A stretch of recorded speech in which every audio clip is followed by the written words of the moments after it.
Remember when we said this was the last episode before kickoff? I do, and I hate myself for it. In an even more pronounced way than usual. But I could never, ever hate myself as much as I hate Michigan. The cheaters and the worst. You're listening to Can't Read, Can't Write.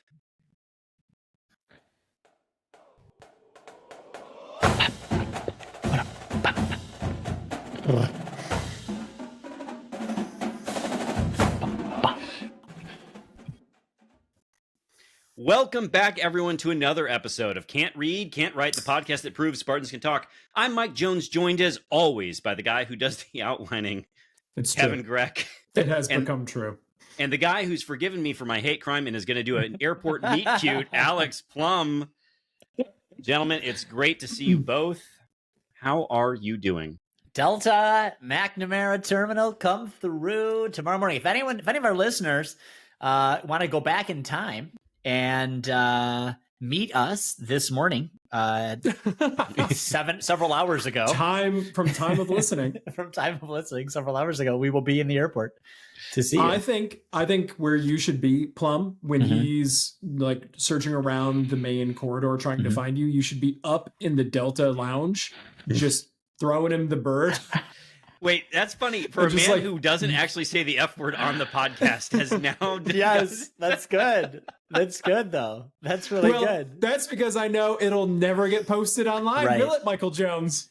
Because of the ones and ones of people who watch us on YouTube. I There are actually dozens went- of us. There are I went and dozens looked. of I think the last episode was over 100. I think a couple ago were over 200. So like, Oh, all right. there's Well, some more than Some people- I was aware of. all right. Sorry for And they this. didn't really get to see last week's episode. So as far as they know, Jonesy, you can use a calendar still. No, they don't, because the Twitter question ask came out specifically. Our last show before kickoff. Ah. Well, that's a Brilliant. news. But tomorrow Brilliant. morning, I might even have you Starbucks. We'll see. Play your cards right. I want to see what you order for me. What you think my order is. It will literally be whatever Starbucks coffee is being served in the lounge. I will. I will just So you're bring not you. buying me Just Starbucks pulling coffee. No, I will go to the Do lounge. you have though. guest passes for the whole 10 minutes? Unfortunately, that I'm in you will DW? not be there long enough to justify one, and Jason would moita me. Oh. Do they still do the guest passes? I thought they way cut back on that last year. If you have elite status, they give you Okay. so many. Gotcha.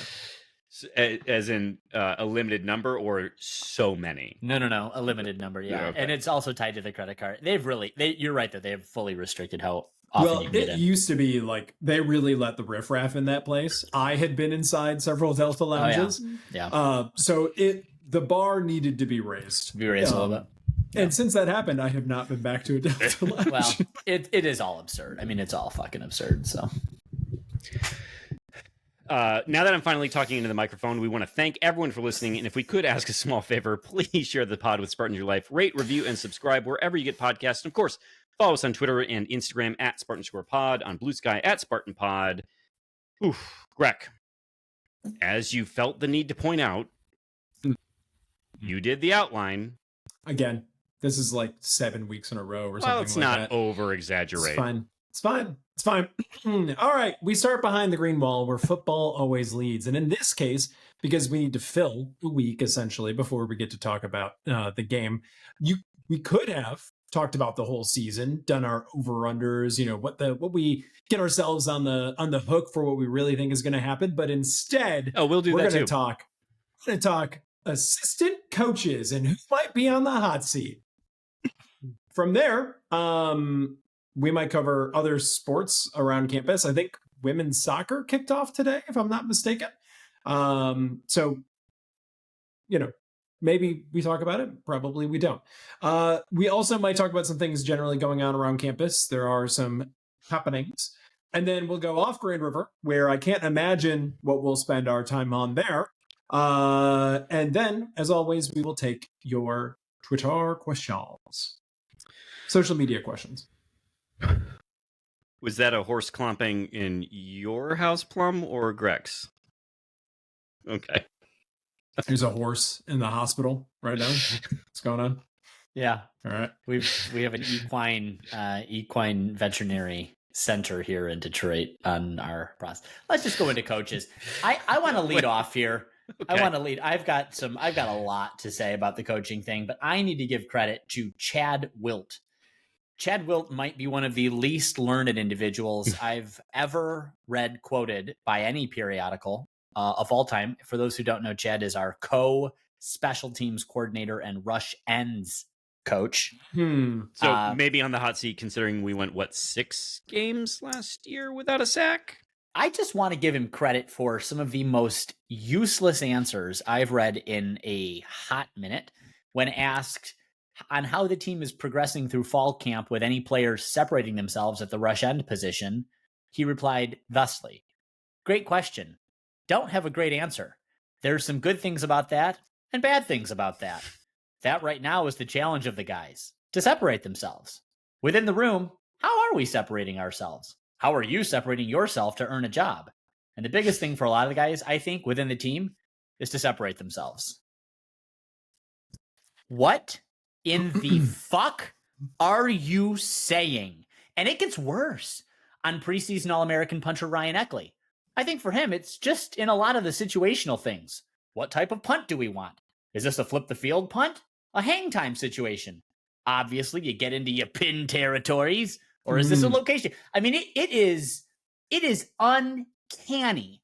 So on the answers alone, I have to say Chad Wilt is by a few country miles on the hottest of seats, unable to answer basic softball questions.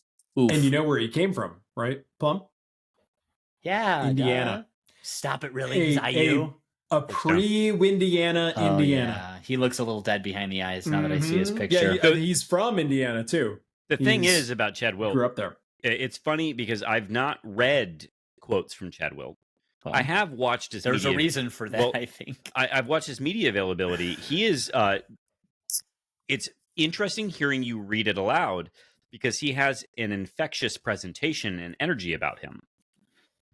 Well, you have to if that's what the content of your words is. But I didn't realize that it was so vapid until you were just so caught up in his eyes. You were just like, ooh, Chad. He has an energy to him. List off different types of kicks to me, please, Chad. You got your hang times. You got your flip the fields.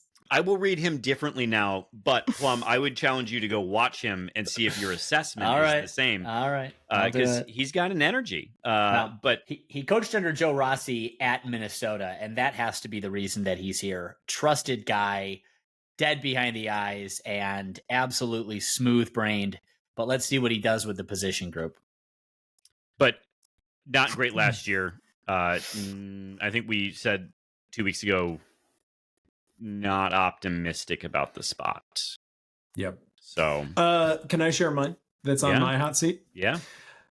I've got a guy for you that I don't really know what he does on this team. He's a tight ends coach / recruiting coordinator. Tight ends barely exist in this offense, as far as I can tell. And recruiting has been a bit of a drag, as we've covered here at length. So for me, for my money, Brian Wozniak is a guy that maybe potentially we could do without as a program. Maybe one of those two things picks up, we get some production in either of those two areas, and I would be happy to keep him. But as of right now, I'm not really sure, Brian, what we're doing for the organization. What would you say you do here? What is it that you do? He's one of the Oregon State guys, so he's Jonathan Smith guy. He's not going Wisconsin anywhere. alum. I believe played tight end for Wisconsin. Yep. Hot. And from 9 to 13, by the way. So so our hated years. Yes. Yeah. Yep. He has those actually were very deeply hated years. He's been Jack Velling's sort of puppet master for the past 3 years. So this is sort of a as Jack Velling goes, so goes Brian Wozniak situation? Well, that's going to be tough because if we want to, we won't fully transition to the scrimmage, but Jack Velling hasn't practiced yet. So they're hoping he's back by the time the season kicks off. So that's where we're at with that. Michael, we've served up a couple of grist for the mill, as it were. But you, what do you say? What sayeth thou? I probably, if I wasn't going last, I probably would have picked Chad Wilt as well. That probably would have been my pick. I like Grex. I didn't realize that Wozniak was wearing the recruiting coordinator hat, which in this day and age of college football, actually, I'm more offended that Jonathan Smith hasn't found a few dollars to find someone who he can just pay to do that, who's not a coach. Mm-hmm. Like, what's that about? Everyone else is hiring a GM. Like, what are we doing here? But I'm going to go Keith Benafa, our running backs coach. It shouldn't feel shocking to discover that I almost said Eli Collins, that Nate Carter had as many yards per carry as he did, as we discovered last week, because the run game felt that miserable. They did bring in Jace Clarizio, but they needed a transfer and they didn't. They got a guy from Sac State. I'm not sure what we're doing here. Like you're talking about the core identity, and we know this to be true of a Jonathan Smith offense, is the run game. They're close to a 60-40 split run pass. Yep. What are we doing? How are you not able to say we're going to give you the rock a ton of times to somebody other than an FCS up transfer? And I appreciate that. Was it Cam Scadaboo, Arizona State last year, was from Sac State in an up transfer, just like Tout Oliver. But my God, also Sam Levitt, 20-1 odds to win the Heisman. Yeah, saw that. Yeah, that stings. Yeah, that stings a lot. Would Not a like bad to bet. have kept him. Not a bad bet. Oof. That's a double O. Oof. I also didn't realize, as an aside about Sam Levitt, just while we're in the pain of the misery, apparently he got his NIL money and distributed evenly among his teammates. That's why. And can we just make that a point really fast?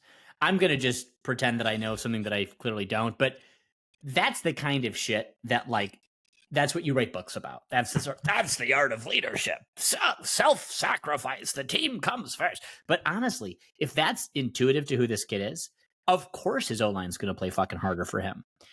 Part of the shtick that we've got here, and by the way, Sam Levitt behind the offensive line that we've had.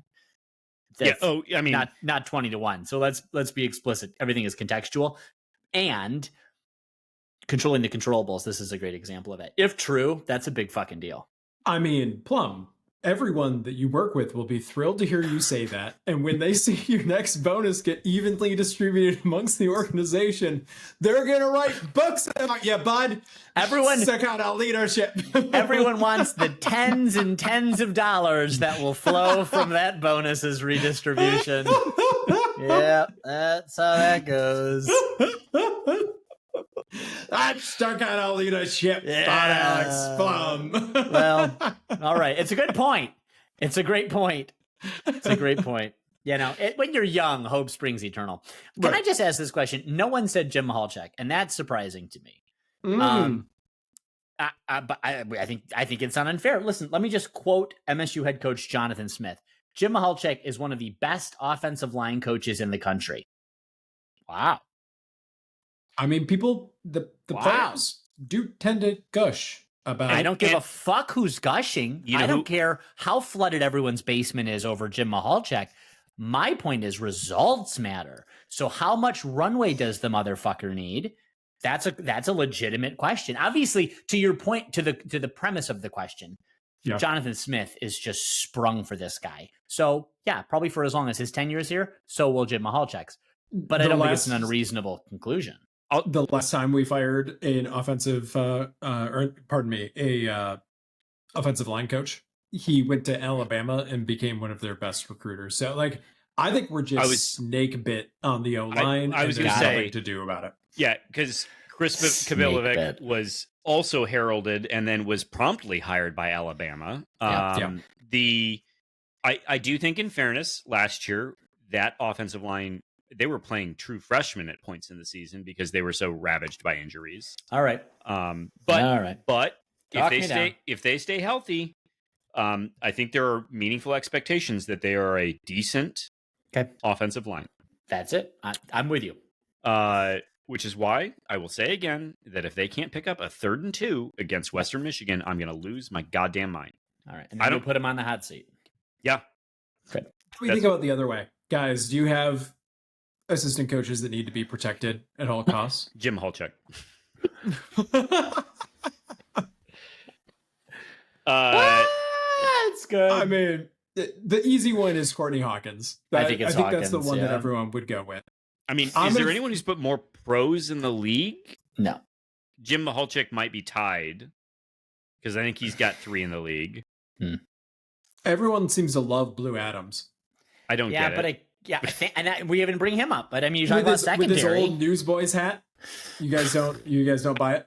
I mean, that's another position group that even worse than the offensive line was ravaged by injury last year. If you can believe it. So I'm willing to forgive it. Did we lose? Oh, we lost meat. Yeah. We're down some meat. Yeah, but we hired in another Adams to be a secondary coach. I forget where we hired him from, but that's how exhausting this offseason has been. Simmons also is now on the staff, and I'd like to see but Simmons do well. Yeah, he's with the defensive line coach. Yeah. But I like having guys from the program around on the staff, and I'm happy that we've got Antoine. Yeah. I've got nothing to evaluate him on as a coach, but good. Where are you on the non sequitur, but kind of sequitur? The Bulla, linebackers assistant coach at Notre Dame. Yeah. Right. Yeah. When does he come home? If the ever. Bullas are a Notre Dame / MSU family. They cut both ways. So yeah, but he doesn't. That's true. No, I mean, maybe he's still chapped about not playing in the Rose Bowl. Maybe he just really never wants to answer that question for some reason. Yeah. When do we play them? When is Notre Dame back on the schedule? I don't know. It's a great question. Hold on. Pause. FBSschedules.com. The answer is 26. Next year. 26, 27. I want to go to that game. Yeah. You did propose this. We will not walk through the entirety of the schedule, but we can talk about the over-under is set at 5.5. Greg, I think you are the larger cynic of the group. Where are you at in your heart of hearts? No, your brain of brains. Yep. Over-under. Western, win. Boston College, win. Youngstown, win. USC, tricky. Oh, at Nebraska. Not an answer. At Nebraska, win. UCLA, win. At Indiana, win. Forks down today. Forks down tomorrow. Forks down forever. Hosting Michigan at home. If there is any justice in the world at all, and There's frankly, not. I'm sorry, the glimmer of that is diminishing all the time. But if there's any justice, October 25th will be a win. All right. At Minnesota, I refuse to lose. Win. Are we going 9-3 in your Penn State at home? Penn State at home, at Iowa, and then Maryland and Detroit. I think we win one of those three to end the season. But that is 1, 2, 3, 4, 5, 6, 7, 8, 9 win MSU football team. Fuck me. I mean, I like you as a person. Like, Um, why? But Why? I want to double click on that. Why do you like him as a person? Yeah, he's tall. That's right. He's tall. He's He has one inoffensive. quality. He's inoffensive looking. He doesn't look offensive. You know. Yeah. Two qualities. You can White, bring him home tall. to mom. You know. Mhm. So My mother loves him more than she loves me. listen, It's a well-established fact. it's a well-established fact. Linda has always loved Kevin Gregg. To Linda. I'm actually surprised you got her name right. I am too. Actually, I didn't mean to. Yeah, did it sound weird coming It out? did. I was like, hurt that's a not little right. bit? That's not right. Diane. Fuck. My mom will never understand that either. What I love about your mom is that she doesn't find it Charming at all. At all. Stupid. You are. I know. I am. No, that's my point. I'm a fucking idiot, but I don't care. It ain't keeping me up at night. Plum, where are you on 5.5 over I thought under? we talked about this. We're way over. We're a 7-win team for Alex Plum. We're a 7-win team this season. The problem is with Greg's pronouncements is that there are a couple things. Penn State, we are a trap game for Penn State. Right. Iowa 10-2. also Iowa 10-2, also fucker. the same thing. 11-1. And Maryland, if that's not a gimme, oh Yeah. my god! Because at that point in time, we're playing for 12-0. We're going to be dialed in. That's it. Yes. So Yes, that's the answer. It's an MSU natty season. Undefeated. Get yourself aboard. An undefeated Michigan State team that doesn't make it into the college football playoff. Let's write that story. yeah, for sure. I was just going to say, we'd be the 16 seed or whatever the low seed is. People are like, this doesn't make sense on paper. They shouldn't be here. It's like that year TCU beat Michigan. They're like, what's happening here? How is this working? That's good. That made sense, though. If you watched the game, it made Yeah. sense. Oh, I know. Yeah. It made sense. Speaking of which, should we move to the cheaters? Let's Oh, do no, it. Are we've we got- skipping over all other topics? Oh, there's not really anything to say about basketball. I believe Grind Week is coming up, has happened, is in the And process. you of hate happening. hockey, so I there's don't think I didn't see any big hockey news. Penn you State just seems to be picking up steam on the recruiting front. I don't know that anyone cares about that, but Okay. we do have a couple other things of note, MSU related. The board has passed funding. Right, the board passed this funding. I think, had passed it a while ago, and now the decision has been made. Is our dear friend the one who made those etchings that were published in the state news? I don't know what those etchings are. Oh, the link I sent over had pictures of what the memorial would look like. Okay. But the mock-ups. Yeah. The firm that's going to make the thing created those. Okay. Well, anyway, Michigan State, we've been beating around the bush, has approved, is in production of whatever, a memorial for the victims of the shooting and just generally speaking, the shooting that occurred on campus. From the renderings, it looks like it'll be a really beautiful, reflective, nice place. And I'm really thankful that the university is making a space to to acknowledge that something so terrible happened. Yeah. And it's near Berkey Hall. For those that haven't seen this, it'll be behind Old Horticulture, kind of where the Benefactors Plaza is. So in that like Old Horticulture, like Nat Sci type environment. Isn't that a big tailgate space? Tailgating does happen there. That'll go well. Yeah. That'll go well. I think people will know better. I actually trust. Maybe not in 10, 15 years, but I think immediately after it's, set up, I think people will know better. What do you guys think about that spot? My understanding is it was either that spot or it was right across the street from the library. sort of between the music building and Beaumont Tower. There's like a little sunken area, like a low terrain area that they were considering putting it. Where the fuck is Old Horticulture? Old Horticulture is right across the street from Berkey, over by Natsai. Where like Morrill used to be? Morrill, yeah. I mean, in that general area, over by Olin, where you know all about getting tested for... Oh, wow.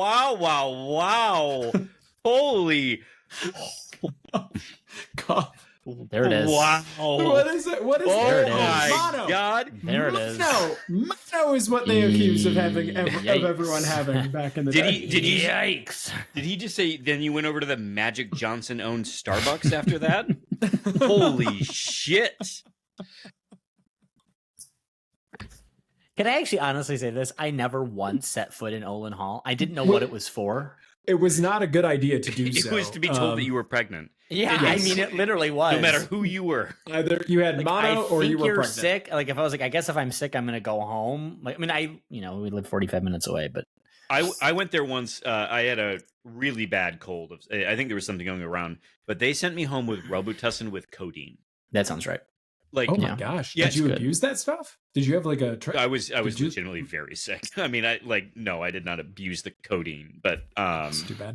So they're putting this. So where in respect to Old Horror is this thing going? Directly behind it. So in Benefactors Plaza. It'll take up sort of. My understanding is it'll take up sort of the western side of that green space over there. Huh. Well, that's not a bad spot. I mean, I would have definitely preferred it to go in that museum Beaumont. That's like more trees. It feels a little bit quieter. From what I remember about Benefactors Plaza, it's fucking sunny as hell. It's just open, you know? It's a little exposed over there. Right? Yeah. And I would just think like the trees and some of the like quiet somberness. Anyway.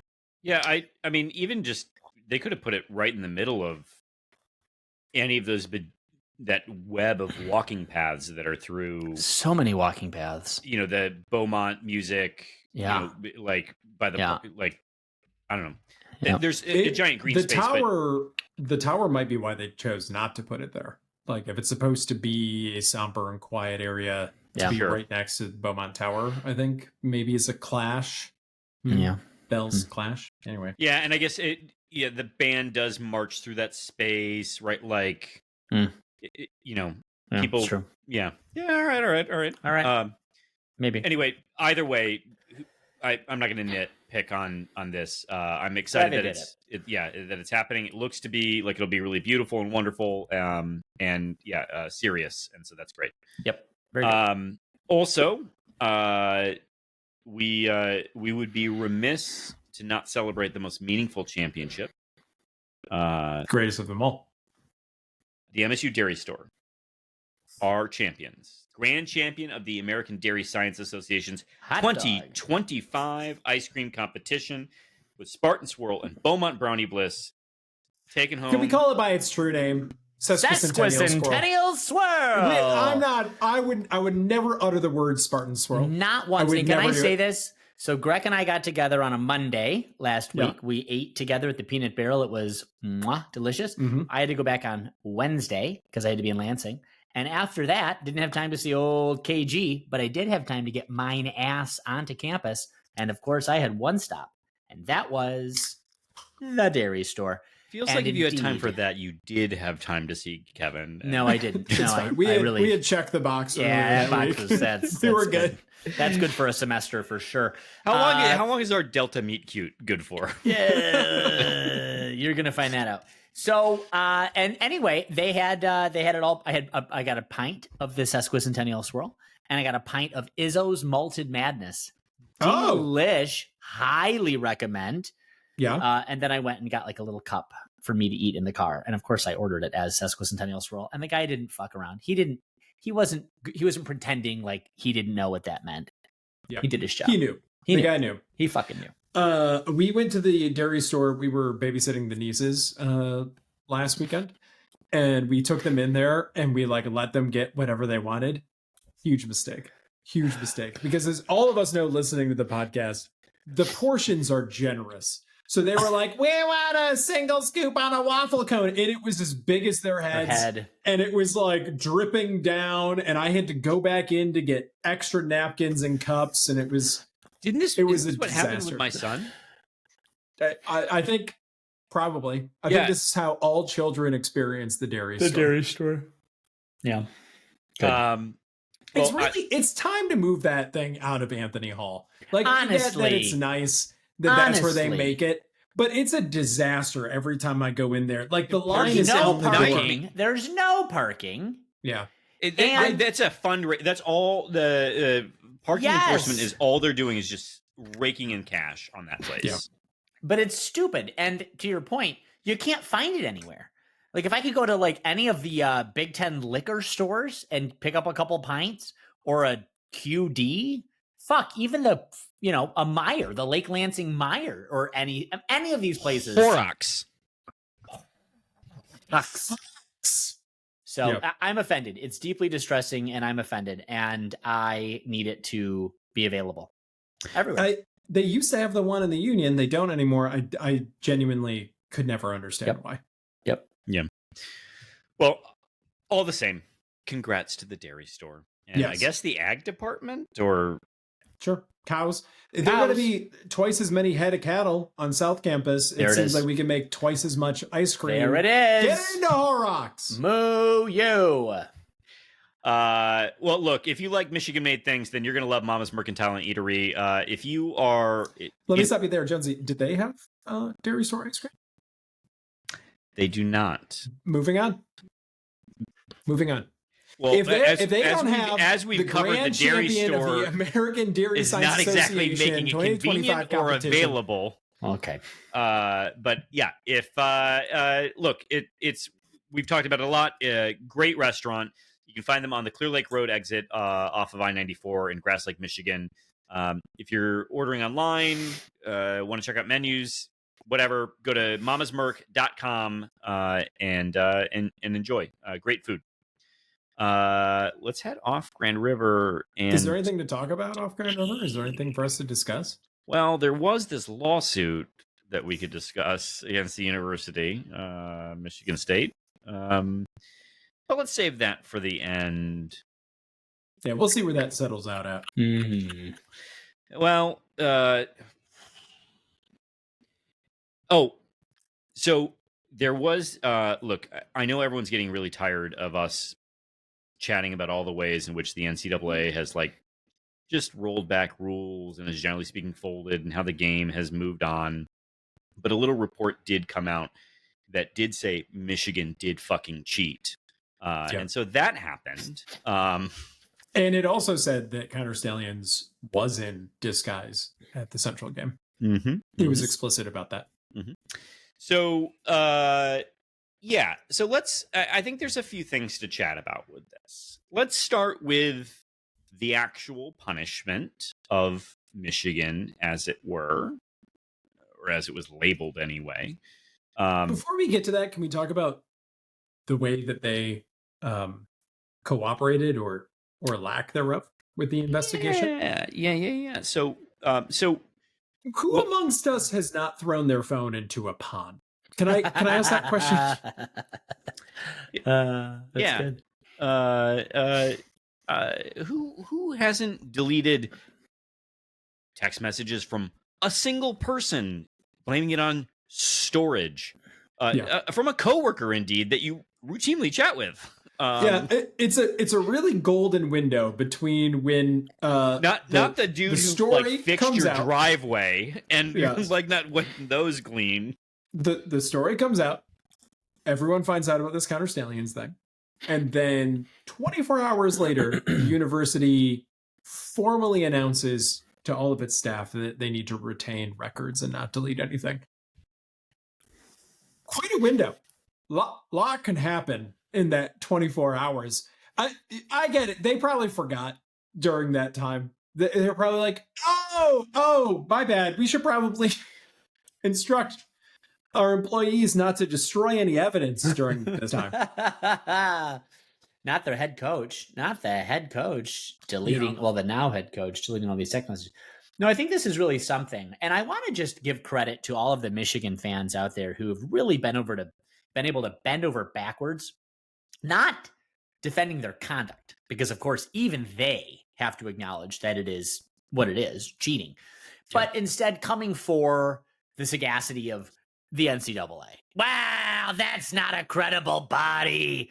The NCAA can't enforce anything. And anyway, what's a $25-30 million fine? It's a fraction of our blah, blah, blah, blah, blah. I mean, it is a utter self-own. It is an indictment on principle. It is a complete and utter abrogation of any kind of self-respect. But this is what we've come to appreciate, I think, about our Michigan friends, our Michigan family, the folks who root for Michigan, because it is utterly bereft of any kind of dignity.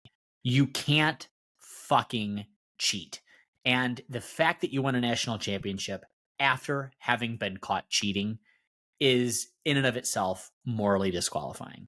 And I know that there's no sensible Michigan fan on the planet who could ever come to terms with that. But I swear to God, any other team that did this, particularly in the Big Ten, Michigan would have fucking burned it down. So they can fuck off.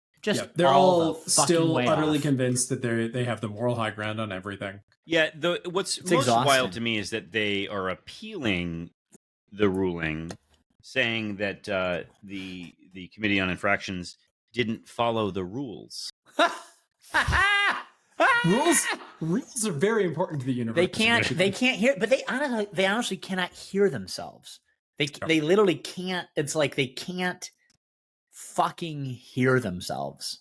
So beautiful. Let's go over some of the punishments, because they are. I think there's some interesting things there, so the University of Michigan was there's a few notable things. Was fined what could be up to $30 million, which would be in the ballpark of 4x the largest fine that the NCAA has ever issued.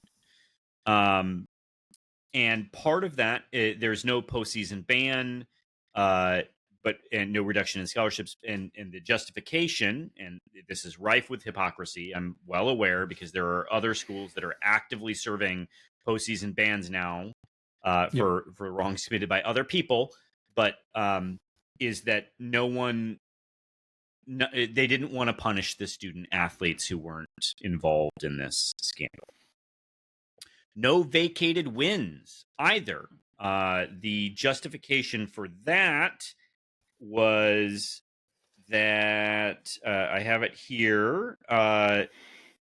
It was partly because there was no ineligible players that participated. There's some games. other piece of this, but I want to spend a second on the vacated wins, because I first of all would challenge the NCAA, a toothless and feckless organization.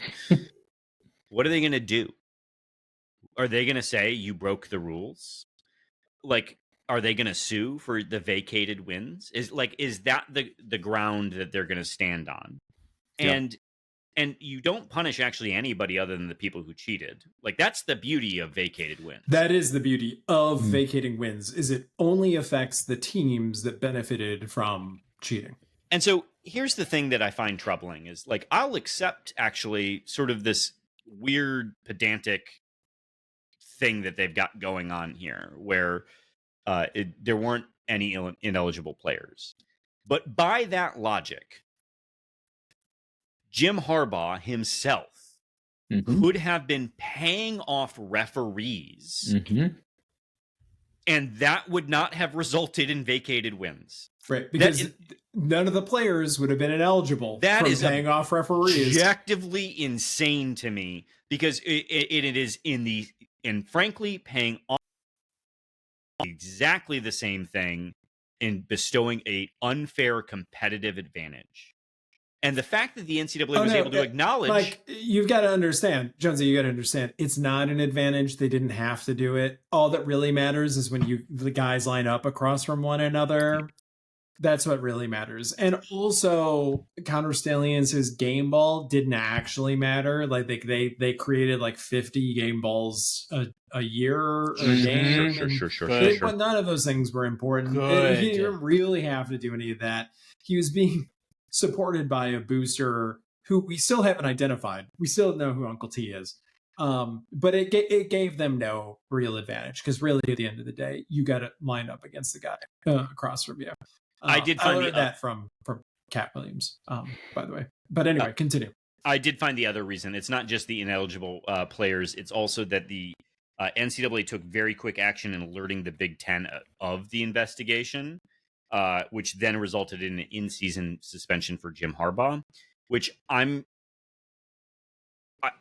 guess I'm still a little bit confused by that part of it, because I'd be fine with number one being the reason why you didn't vacate wins. There's this weird, dumb rule about ineligible players, and that's the basis for which you can vacate wins. Like, I would find that stupid, but I could accept that was the rule, right? Like, but if you mean to tell me that the secondary reason is that Jim Harbaugh was suspended for games, I find that actually more infuriating and even dumber still, because that doesn't actually change the fact that for many years, they were involved in a cheating scheme. Like, let's not forget that Jim Harbaugh was losing 3 games at least a year. He got put on a paid pennies by college coach standard contract. Yeah. And then went 30-4 over the next 3 years.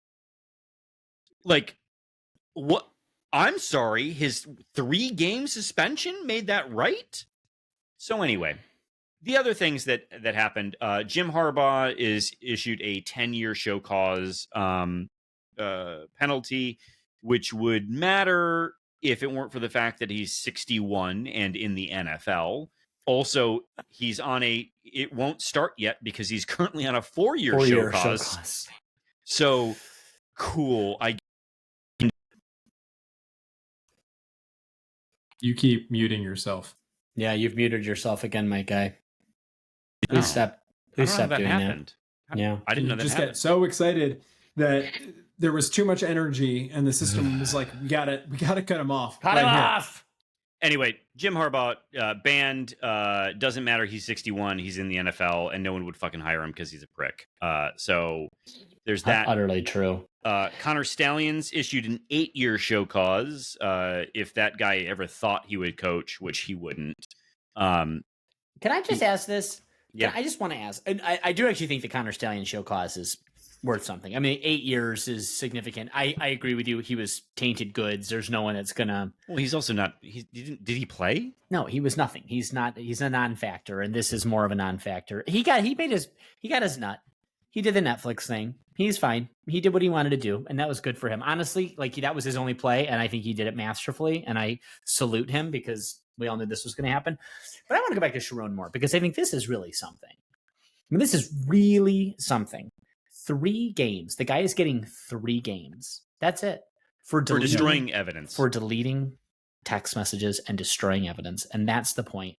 Anyone now should do that. If that's all it is, 3 games, fuck. And he's already he's sitting 2 this season against nothing opponents, and he's going to be able to sit the next one out of the first game next season.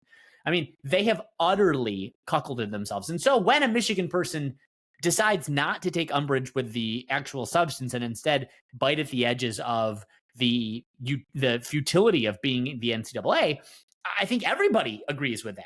I mean, the NCAA is utterly feckless, and this is a great fucking example of it because you've decided to put all of your emphasis on things that ultimately, as we've already agreed, don't matter. 10 more years for Harbaugh, 8 years for Stallions. And yeah, $25 million, whatever. Okay, it's fine. It's big, but it really doesn't mean much. Now, we'll see if any of the, like, what did they cut a couple days off of early recruiting or something? I mean, there was a couple minor. Yeah. Do we know how or there are some recruiting days. Restrictions that have been imposed? How much heat do those actually have? What's the teeth there? So the 14-week suspension on recruiting contact, I think, is meaningful. Like that's but I would say that it should be 14 weeks for 3 years. Yeah. Like, Yeah.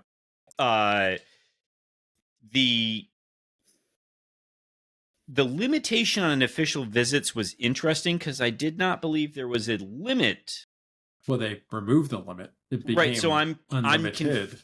confused by that one. But whatever. Yep. So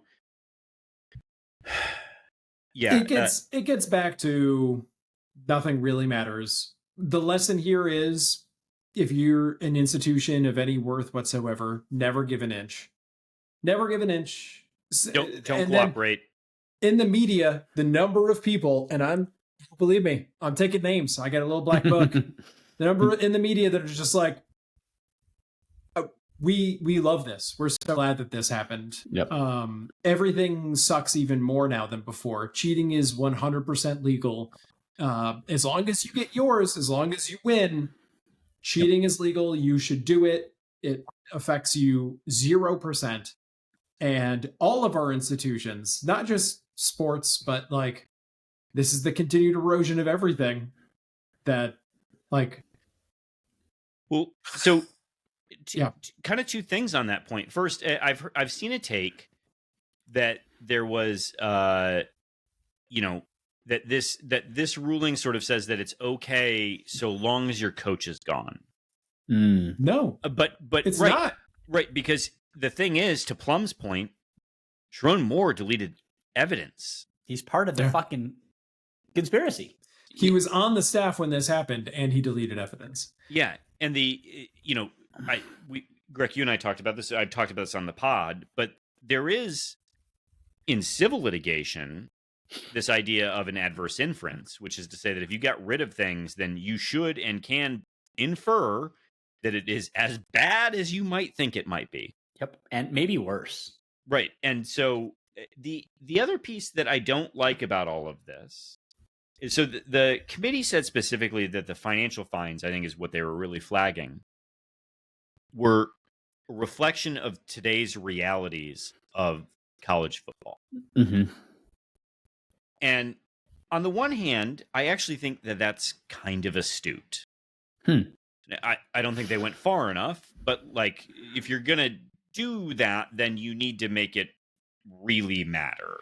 If college football has announced to everyone, all that really matters is money, I guess maybe that's true. The NCAA levying the largest fine in its history, then maybe, yes. But here's what I don't like in particular, is that this will have zero effect on their rev share. Right. So in practice, while I generally speaking would be thrilled to piss in the food of anyone who works at the U of M athletic department. Not the Cheerios, the food. Like, this could be filet mignon. And I was Right. pissing in. Gladly urinate on it because you are doing Satan's work over there. But those are people who are putting food on the table for their families. Mm-hmm. And people are dismissing this $30 million as belt tightening. Well, what does that actually mean? Right. Does that mean that someone might lose their job? Does that mean a college kid who this is how they supported themselves through college is not going to get hired for selling tickets to the U of M Dearborn and Flint students to go populate the bowl? What's happening as a consequence of this $30 million? Because if you're telling me that it's not affecting the student athletes, then who is it affecting? And that seems to me that it's affecting real people with real responsibilities to provide for themselves and others. And so this idea that, we don't want to hurt the student athletes and we don't want to give them the bowl ban, fuck off. Like, what are we doing here? You mean to tell me that Debbie in reception might lose her job? Because, like, if that's really the consequence of this $30 million fine, then you've lost the plot. Yeah. Because who's it's a not game. losing? We're talking about a game. You know who's not losing their job in all of this? And it's incredible, and it shows how far we've come from. He's not even losing his spot on the committee. Oh my God. Ward Manuel. will continue to be. It used to be even like the smallest amount of malfeasance. It was like house clearing time. You know what? Yeah, all right. We'll take a little haircut off the top in our scholarship limits, and we'll do this and that, and everyone's gone. Ward Manuel has been and continues to be the athletic director during some of the biggest scandals in sports, and he just keeps going on because it is true. Never give an inch. Never say you're wrong. Just continue, drive on through, and he's going to continue to be the athletic director after this. And can I just say, after a basketball player allegedly crashes his wife's car, with someone in the car with him, and it's unclear who. Yes. After one of the staff members is committing federal crimes in the football building, like after so many things, we really need after Harbaugh spreadsheet. Fucking presided over an absolutely corrupt fucking football enterprise. After COVID, where the rules didn't apply. Yes. Where they cheated, where they used COVID to kind of help and their can scheduling. I just say, this is, and you're going to say this is political, but I don't care. But this is where our society is going. I mean, this is certainly with the president, the Republican Party, but this is everything now. You don't yield. There's no, I mean, in a word, there is no honor.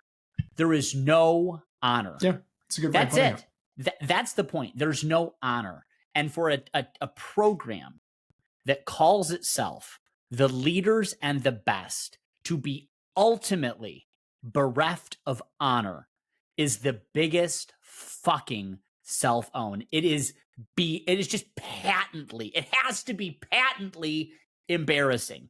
And the fact that folks can't get there, that they continue to make excuses. I mean, it's the same people that are voting for Donald Trump. I mean, it's the same. It is a failure of civic and civil society without honor. So I think Graham wrote some quick takes on the Michigan ruling. And I think one of the things that he said, that if you're a Michigan State fan and presumably also a Ohio State fan, or frankly anyone in the Big Ten, because no one likes Michigan in the Big Ten. If you're in the Big Ten, you should hate this as a rule. But he said the one thing to do is win. Mm-hmm. And I mean, sure, yeah, that's nice.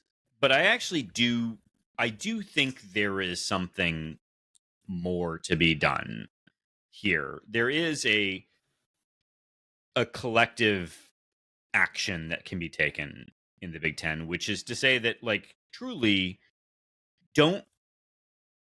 if they want to flood the zone, flood it right back. You don't have the moral high ground. Mm-hmm. You are a institution bereft of value and values. Yes. Like it is. You cheated. You cheated. Yeah. You employed terrible people. You've not apologized for it. Like Denard Robinson, we haven't even covered him getting a show cause in all of this. Yeah. By the way, also fired for his drinking problem. Not fired for this. Right. Fired for conduct. Conduct unbecoming. Like your fucking AD went to bat for Mel Pearson. God, I forgot the Mel Pearson of everything during the Ward Manuel time. It is incredible the amount of stuff that Ward Manuel has just powered through, survived through, like a cockroach that eats everything. Another thing that hurts in all of this is that ours is an institution that takes its lumps, takes them hard, and has honor, and will do things when the Big Ten asks them to do them, will do things the right way. And there are people from other fan bases that would chortle at that, but we've paid a heavy toll for issues that have happened over this time, and will continue to not benefit from it. And the lesson is throw your weight around. Never give it. Don't yield. And that's not the lesson that anyone should be taking, right? Is like this, as a parent, Jonesy, are you going to take this lesson to your son and be like, Actually, if No. you do something wrong at school, deny forever. Deny. Or better yet, and more apt for this situation, say that you were right to do that thing that was wrong because the school is stupid. No, that will You're not. a hero. That is not I will You're not be. taking that lesson. I will be raising my child. It's a tough scene out there. Like because that is, to Plum's point, this is a microcosm of a thing with far greater consequences we're seeing play out in real time. But the analogies are pretty fucking clear. And the thing is,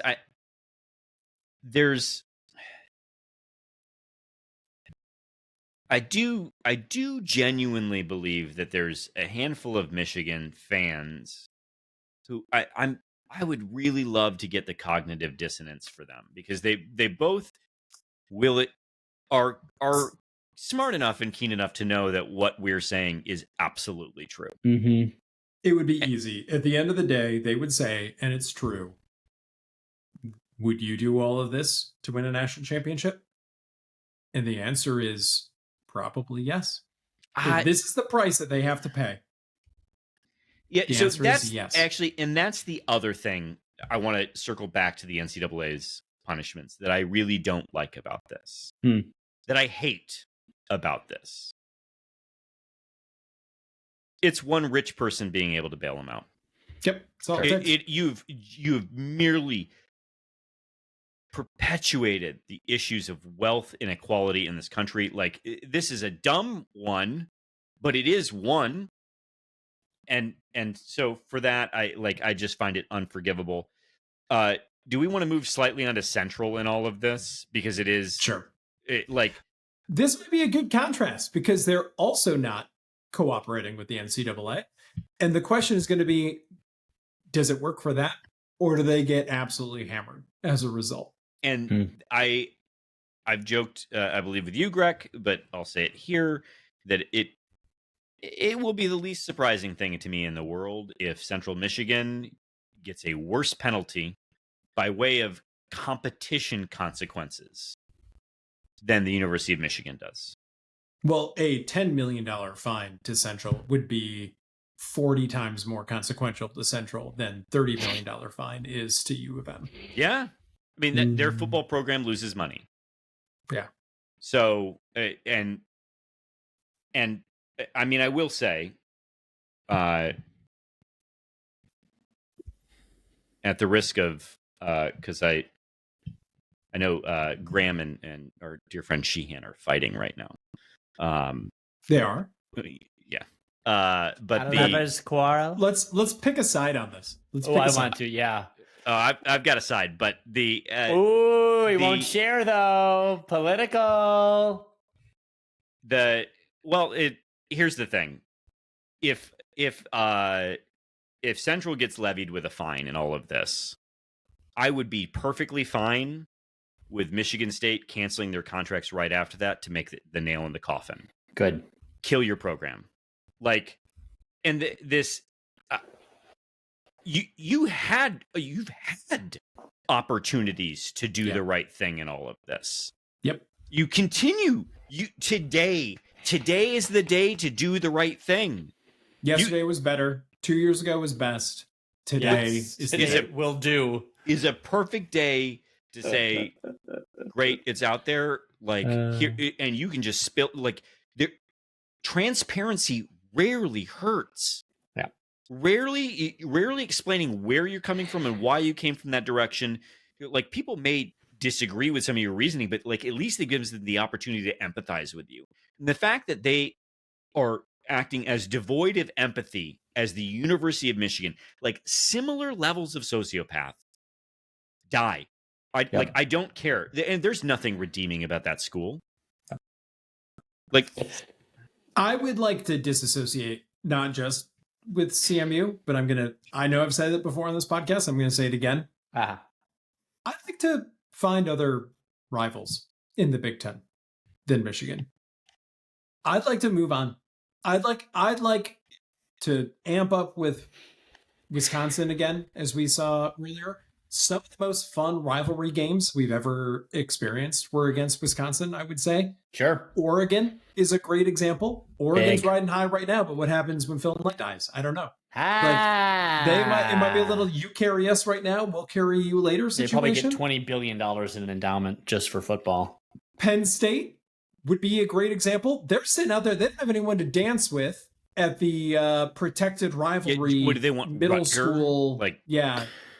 Like they have no protected rivalries right now. Spin that one back up.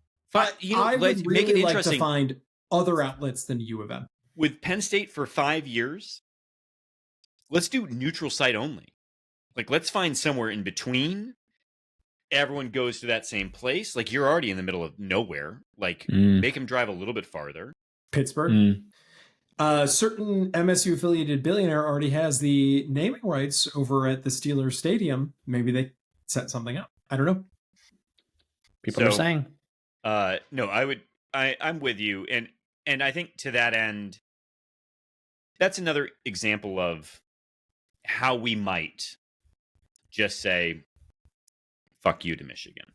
Yeah. Because I don't like winning will come, winning will go. But the fact of the matter is until you, the fan base, acknowledge that your title isn't valid. Yeah. Because no one from USC is claiming the Reggie Bush title, which is hilarious. I think they are, actually. I don't know that. I mean, not in the same way that there is a lot of revisionism over there. Not in the same way that Michigan is going to claim this one. I think we're ready to move on. Is there anything, Jonesy, you want to put a button on this? No, it's fine. Okay. Should we go to social media questions where Let's I think take the this is going to come questions. back again? It will. Go ahead, Plum. Read us off. All right, Michael, you've talked too much. Kevin, Scott U asks, what are the best hotels, places I might note, to stay in East Lansing for a game weekend? Where does the Graduate rank, and what do you think of it? I mean, I think Kellogg is still number one. I think I like the Kellogg personally, so I'll always put it at number one. But the Graduate would be a close number two, and then that Marriott would be a number three. Everything else from there... Honestly, yeah, they're all good hotels. And you can't really go wrong. They're all pretty close to everything, but I'm with you. I mean, the roof is nice, but it's so fucking busy, especially if you're going to be there on a weekend. And you can go there even if you aren't at the Graduate. That's the point. Yeah, they're not helping out their guests. It's not like you get a golden ticket. And if you want to stay off campus, the one on Trowbridge that was just built, I think is fine. The AC, which is new on Michigan Ave, I've got good reviews on. And then like grab an Uber or whatever it is. It's not the end of the world. Yeah. So careful on the Airbnb sitch. We will note that.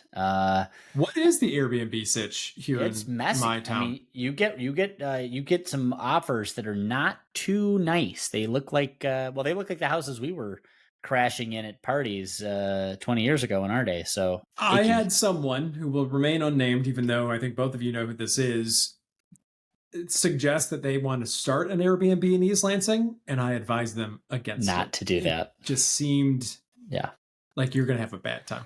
Not good. Michael Jones, next up, Spartine 18770. If Rocky Lombardi to Ricky White had not humiliated that scumbag Harbaugh, would Jimmy have sold his soul to win a tainted championship on that faithful day? I think you would have. He was on that shit contract. He was making $1.5 million. Dude, and the thing that they will never acknowledge is that he went to the Vikings expecting to get an offer, which he did not get. And U of M wanted him to take it, which they had to come back, and it was very uncomfortable. And we chronicled all of that while it was happening at the time, but they'll never mention it. It'll be very similar to the way that they never mentioned the fact that there was a huge quarterback controversy between Drew Henson and the GOAT, who now all of it has been like revisionist history, but they hated him at the time. All they wanted was Drew Henson, and they'll never acknowledge that either. I think I saw, by the way, they announced Donegal as the week one starter, not Underwood. It's almost like a true freshman is not a good direction to go. for Well, they'll learn their quarterback. lesson. Just to round out his or her Spartan 1877D's question or statement. So there are talks to expand the college football playoff. Let's just cut the bullshit and have all 365 schools in and be done with it. Fuck Michigan. And I don't think either of those require a response. We can just let those. Wait, did you see this though? The Big Ten is the one who's circulating this. Yeah. Yes, we are the baddies in this Of course situation. we are. And that's not a surprise because 24 we're also teams. we're also so And then we want shitty. like six guaranteed, seven. Great. Yeah. All right, next up from G Money Stew, Plum. If you could change your last name to a different fruit. This is actually this is a really good question. Probably durian. You know, why not? Oh my God! Shut up! Shut up! This continuing from G Money Stew. Favorite fair food: corn dogs or candied apples? Oh, it's Corn got to be dogs. corn dog. Yeah, because you're not going to walk around with a candied apple. Although candied apples are really fucking good. And they're different than caramel apples. Okay, so folks have got to appreciate and understand a candied apple is not a caramel apple. A candied apple is bright red. It has a candy coating. It is a hard, almost crunchy, crispy. Just like destroy your teeth on it situation. Fucked up. Fuck those molars. Fuck them. Yep, you don't need them. G Money Stew really set us up here. Have we forgot the humble funnel cake? Or an elephant ear? Or an elephant ear? Or in Canada, Mamapa leaf, a beaver tail. Wait, what did you say? Yeah, I'm Mamapa not leaf? gonna. I don't think that's the one. Mamapa leaf will know that in Canada they're known as No. the beaver tail. No, is that said without any sense of irony? Well, let's not. It's a different country. It's a different Let's set not. of values. Let's not pursue that. Well, what values? I want to go back to durian. You glossed over durian. Have you had durian? I think so. Yeah, I'm almost positive. Hold on. Let me Where? double check. Won't eat mayonnaise, but Literally, that's surprising. You know, it smells like. Yeah, it's distinctive. Smells like right? motor It's- oil. It's got like a thing.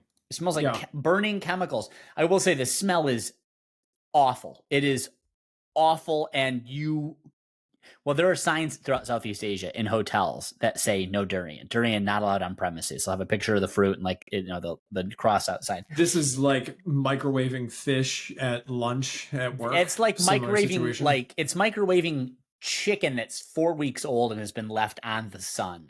Like that's sort of the. What's the thing not- that you eat in Iceland that's like the dead whale that's under the something. the beach? great, love it. Anyway, it's not if you can get over the smell, and most people do, because obviously durian is widely loved throughout Southeast Asia. It's actually not a bad flavor. I mean, you can get over it, but I think that's a good representation of me. Yeah, not a bad flavor if you can get past the smell. Next up, Graham Couch asks, have you ever destroyed evidence and gotten away with it? That's a good question. Flom, this sets you up for another all-timer story. Do you have one for us, bud? We have Maybe a chat with HR recently. false accusations. I gotta We think. have. I don't think I've ever destroyed evidence. I've certainly doctored some, but I don't know if I've ever destroyed evidence and gotten away with it. Yeah. I had a whole job where my job was doctoring Destroying. documentation. So, like, similar to that, but the opposite. I created documentation where there was none. And I don't know that it was a good idea to do that. But that was years ago. We're past the statute of Just limitations. Sales engineering 101. Now, this is way before all of that. Anyway, Good. Jonesy, Good. what have you done? Have you destroyed any evidence of anything ever? Oh, he's an attorney. He'll never answer that question. Yeah. Can't answer that question. Yeah. But just Good for like you. you're not going to put this on YouTube for our purposes. Nod. Yes or no? I can't answer that question. Oh my god. That means it's yes. That has to mean That yes. does mean it. Yeah, I've never destroyed any evidence. That would be wrong. That would be wrong. That's what That I've would be a heard. U of M thing to do. Next That's up right. from Tianan. Which of the three of you would be most likely to throw a phone into a pond, and for what reason? Plum. And it's Plum, and I don't know why, but it's Plum. It is me. It has to be me, and I will tell you why. Plum, we didn't even talk about the thing that I tried to tee you up for. I'm so mad that we didn't. Oh, that's true. Well, maybe it'll come up. I just wait for it. We'll find a way to work it in. We'll find a way to work it in. So this is a good example. Jason and I took the train from Detroit to Chicago. Why? The fuck? It's faster to fly, and that's really saying something. It's really because, of course, it's fastest to walk. So, and then, of course, the train is delayed because, I don't know, an ambulance met us somewhere outside of Kalamazoo. I have to hope the person died because otherwise I can't be bothered. And then we get into Chicago, of course, and I'm hot. I'm already like we were supposed to be there 2 hours before, and now we were supposed to meet people. Now that's fucked. Now we just have to get uptown, which is a hike on trains, and it's snowing. And so anyway, and then I'm on my phone, and we're walking, and theoretically following my phone, but my phone can't figure out like where's north because the buildings. And then it finally gets it, and then but we're like now several blocks away, and I just take my phone, and I'm like, motherfucker. And then, of course, I've just destroyed the fucking screen because I was slamming it. You destroyed the screen on your own palm? On my own phone, on my, whatever this part is. Were you worried about glass shattering and getting into your wrist? I was... and Jason will tell you, like, when I turn into a fucking 4-year-old and have a tantrum like that, and so into a pond is a good day. Into a pond is because my Gmail won't sync. Okay? Walking in the snow after a 2-hour delay? No. This fucker's done. Done. I'm not well. I'm not proud of it. I mean, I come to confess my sins here, so this is one of them. But it's me. It's got to be me. All right, next up. We kind of probably already answered this. But Greg, what current or former MSU coach would you most like to be subject to a show cause? What would the show cause be for Mel? Like, don't do Mel. It's too low hanging. It's the opposite. It's the you've got a show. It's Jay Johnson, and it's not Jay Johnson. You've got a show. Wait, no. I'm sorry. No, it's not Jay Johnson. It's Ross Ells. It's Ross Ells. Yes. It's absolutely Ross Ells. And who was the special teams coordinator years. for D'Antonio that like basically who was the offensive line coach who didn't coach? Yeah. Oh yeah. who the day he got fired just updated his Twitter handle to former coach, just like they got me. They finally got up to me. I'm not even pretending anymore. Like, Medicare kicked in. I'm good here. Well, Mike Trussell wasn't Mike Trussell special teams? No, for D'Antonio or Mark Snyder. Well, Mark Trussell went over to Cincinnati and really established himself, and now he's at Minnesota. Where is Trussell these days? All right. Who was that? Michael, would you be able to live with yourself if you got caught cheating? Wisconsin. Yes, he did go to Cincinnati and then Wisconsin. All right. I want to put the emphasis on caught. No. I mean, we've talked about my Spanish situation on this podcast before. Yes. Countless times. So, I mean, that is one of the worst things that's ever happened to me. Mm-hmm. And a lot of life lessons learned about sharing when you're not doing well. Like, so no, like, wouldn't. Okay. Yeah. Good answer. Wouldn't do Good well. answer. All right. Next up, Michael Scott, which I see what you've done. Yeah, Mike but we're not Scott, gonna let you get away with it. As a Mike Jones, you're not getting away with that shit. Yeah, you can't run away. Michael Scott asks, has your coach ever gotten a show cause and still been allowed to coach in college? And this is a great question. This is a fucking great question. To issue a show cause to Sharon Moore and then be like, but it's not really a show cause because we're not actually going to do anything to enforce it. Right, because it's a show cause that you have to be hired somewhere, right? Like, correct. So if he's presently employed, which I know, Plum, you're going to cringe at the presently. I am. Presently. But soon to be. No. If he's currently employed, then that's the greatest loophole in the entire world. But you know that. They knew that in assigning it. I mean, it's I can't. We've already been over it. Great question, Michael, and thank you for it. Next up, Tiger Fan 63. Kevin, has there ever been a more important season to beat the Harvard of Washtenaw County than this one? The got in there. Harvard. The Harvard. No, as I said when I went through the schedule rundown, if there is any justice in this world, we should be victorious. There might be. All right. Next up from Tiger Fan 63, if you could bring back one offensive and one defensive player from the last 10 years to replay their final MSU season with this year's team, who would it be? Offensive is easy. Yeah. Oh. Who's your pick? Kennedy Walker the fucking third? Are you serious? What do you mean? Dumbass? You slow? I was curious. Great question for Plum. Definitely the best player we've ever covered in our time on the podcast. Definitely the best player we've ever watched other than Drew Stanton in our time as fans. Arguably the best player in the history of the program, although like some of the guys from the 60s that are very good might take, umbrage But with they were that. playing with leather on their heads. What are you talking about? What do you... I immediately went to quarterbacks. Bubba Smith. I immediately went to quarterbacks and in my mind started having the debate about Connor Cook versus Cousins. And I thought Cousins is more than 10 years, I regret to inform you. Oh, Jesus Christ. I was also going to say that Cousins probably would align better with his value set with this team. Cook, you're just barely meeting 10 years, by the way. God damn it. All right, then it's it's Kenneth Walker. It's not close. All right, fine. It's not close. And that's a testament to how loaded this wide receiver room is, because I do think there's a world in which Jaden Reed might be in the conversation a little bit. And we're not acknowledging Keon Coleman anymore because he transferred.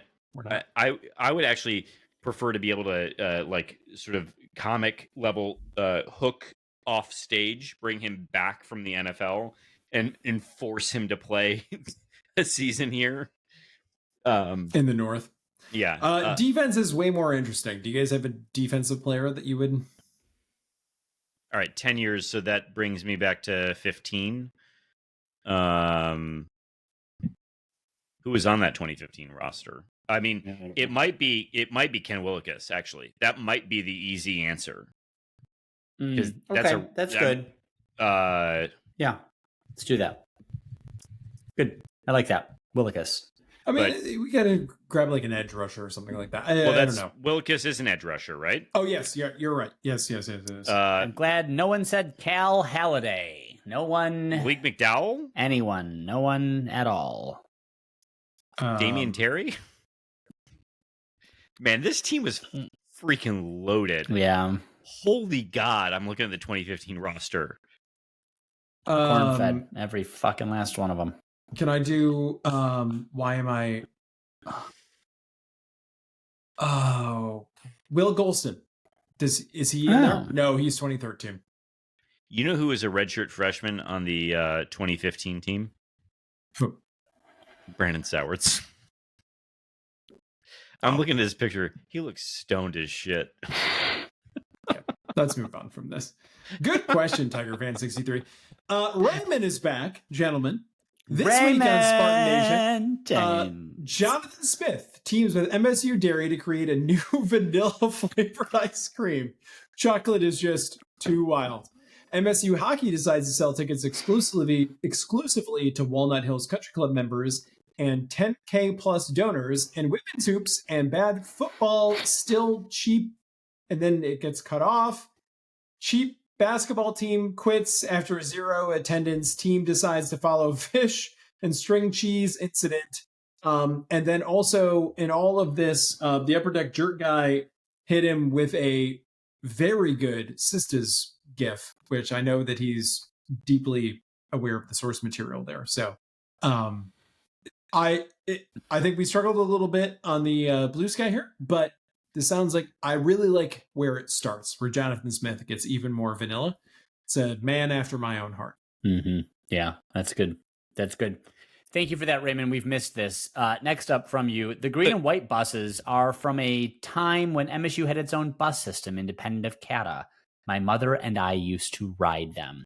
Is that real? I hope you are right. And I want this to be true. And I regret that I was not a student. I wonder what year, this is a question that we could probably, internet sleuth that I'm not going to. I wonder what year CATA formally took over MSU campus busing. And I asked that question because, especially during the winters, they would bring out the older buses, not the newer ones where like you walked in and it was flat, but like the ones where you actually had to climb steps into the fucking bus and the steering wheel had the circumference of the earth. And it was just not power steering either. No, my Lord God, no, not at all. Nope. Those buses were great. And you had the pole, like, ding, or no, they had the tape. They had the tape. You had to like find the push the tape to get the thing to step. Yeah. I like those. A cursory Google shows no results for when CATA started. So. All right.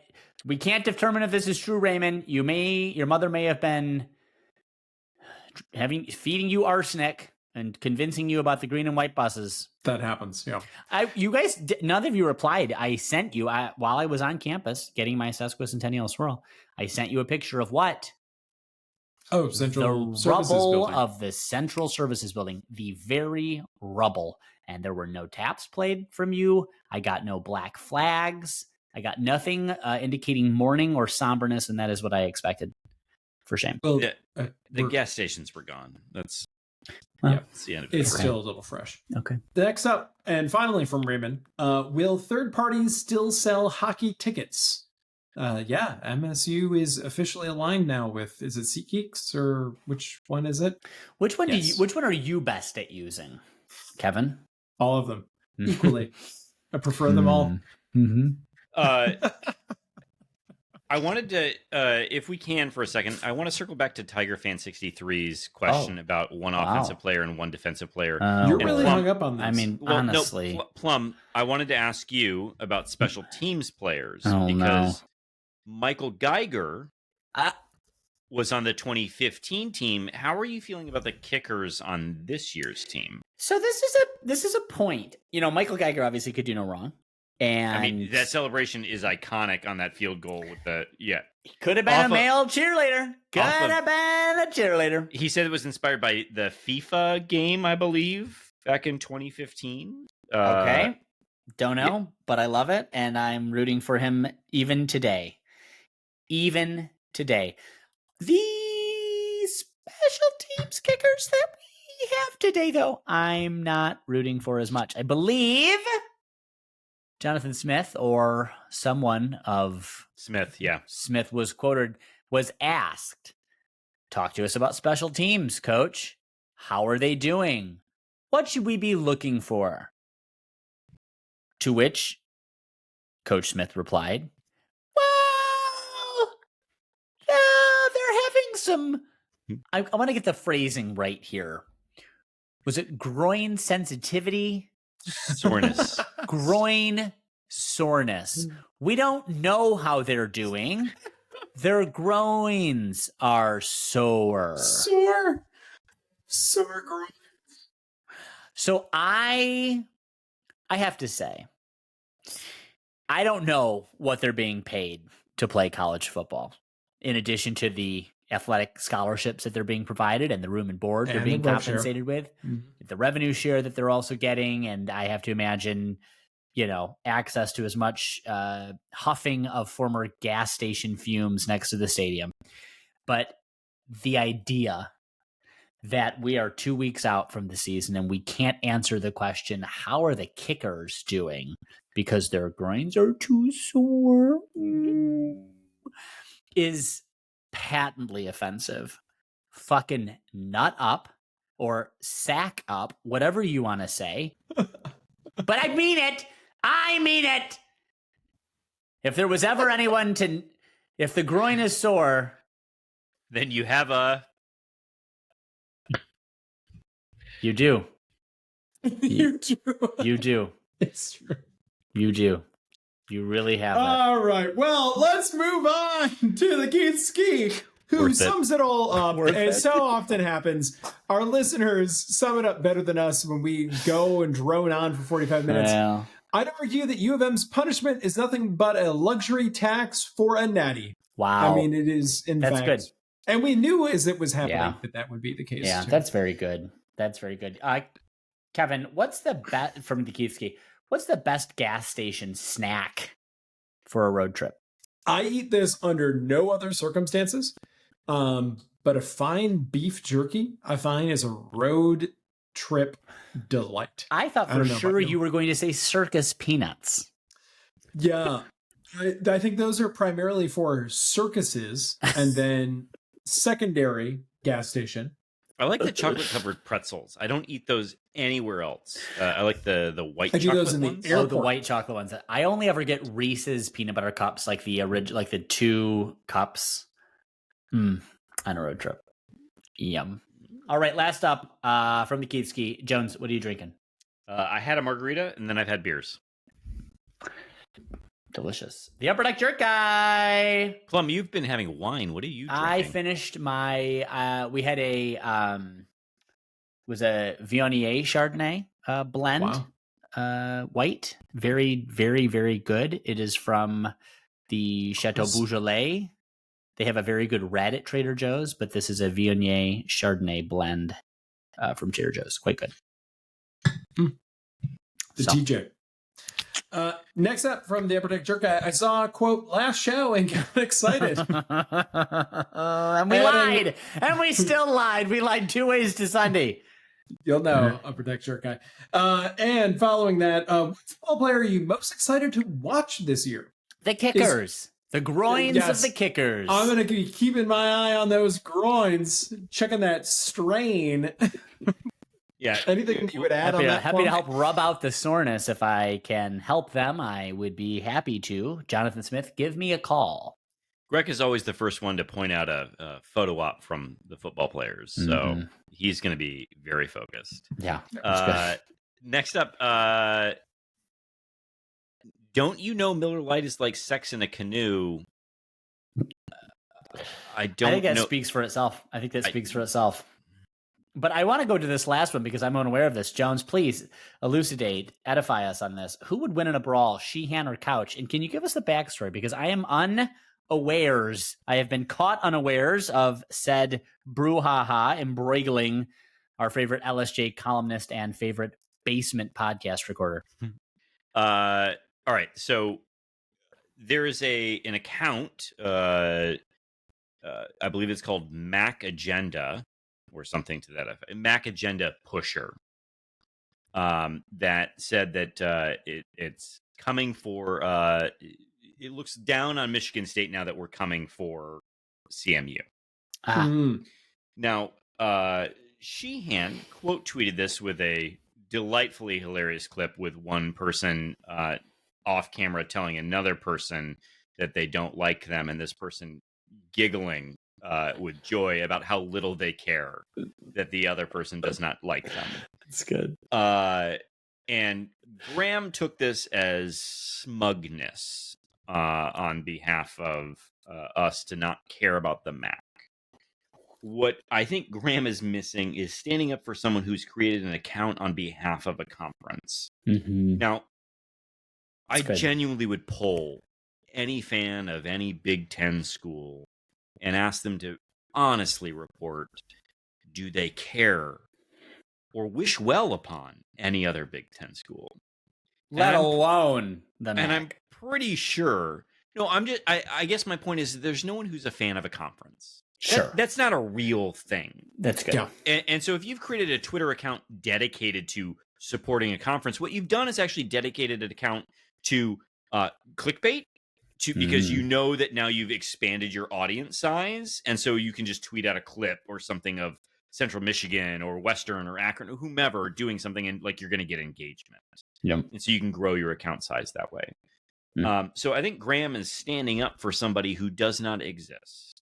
Because I feel quite confident that anyone in the MAC would say, fuck you, Central, you suck. Yeah. So for that,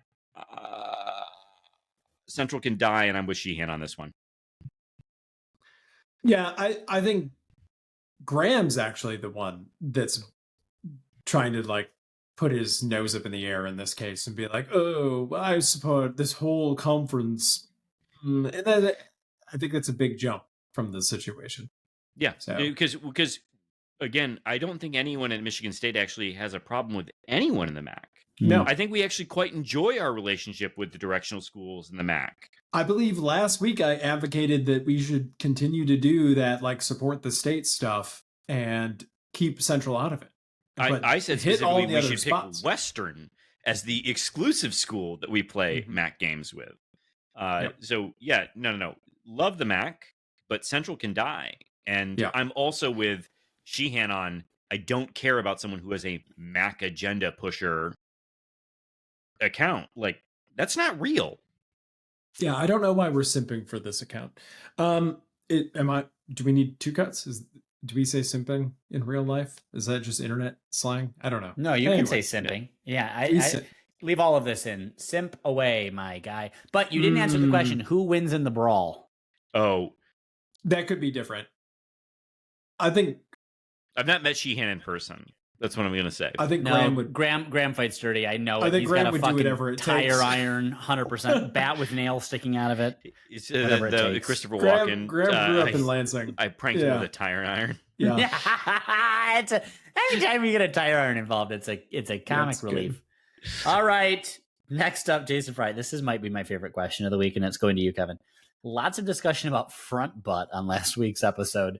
Can any of you provide someone with a more memorable front butt than Charlie Weiss during his tenure at Notre Dame? I believe I said explicitly, this is how good Jason Fry is at chronicling can't read, can't write. I think I said before we hit record, I became aware of the term front butt. 100%. That's That's why it's got to go to you. He Gotta go to knows you. about things that aren't even recorded.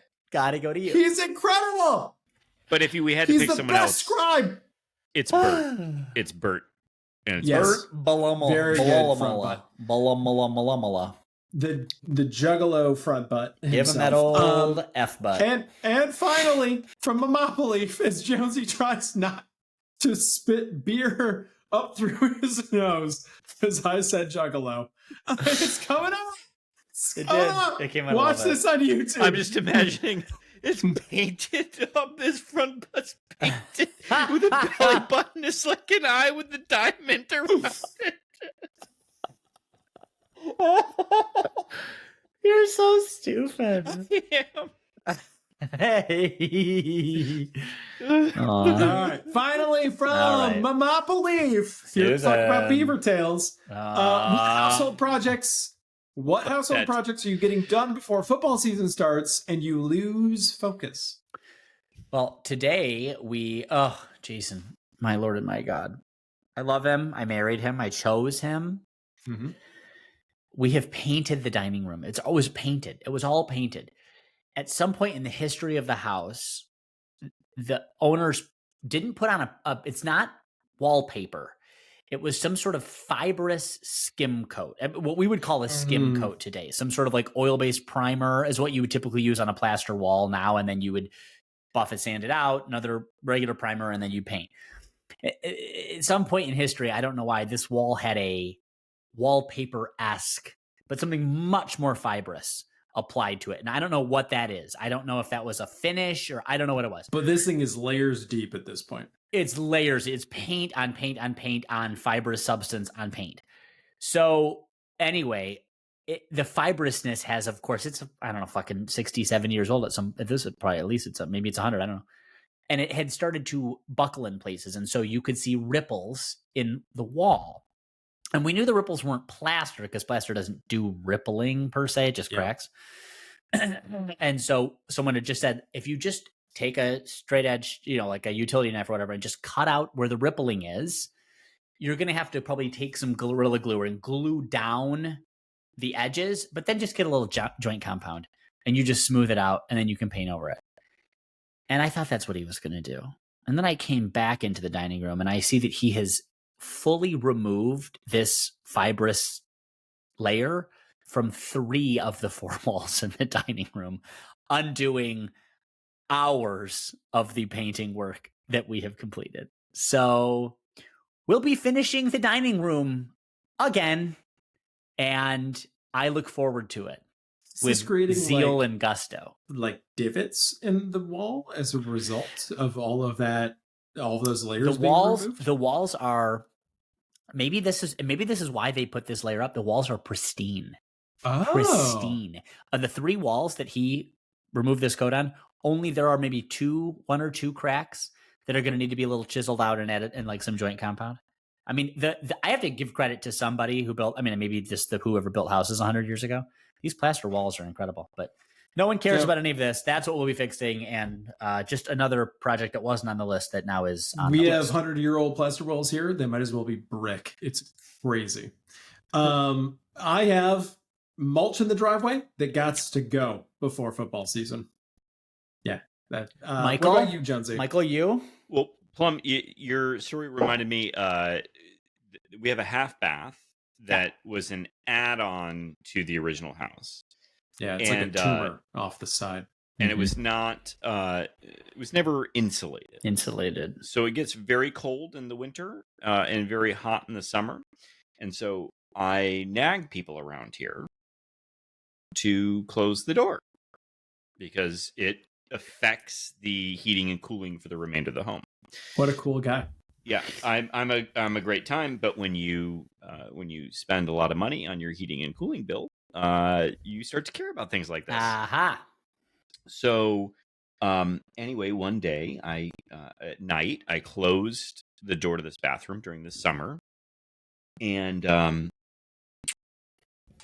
opened it later in the day, and apparently drywall, there's tape that goes on seams. And seams. Yeah. Well, it got so hot in there that it all bubbled. Oh no.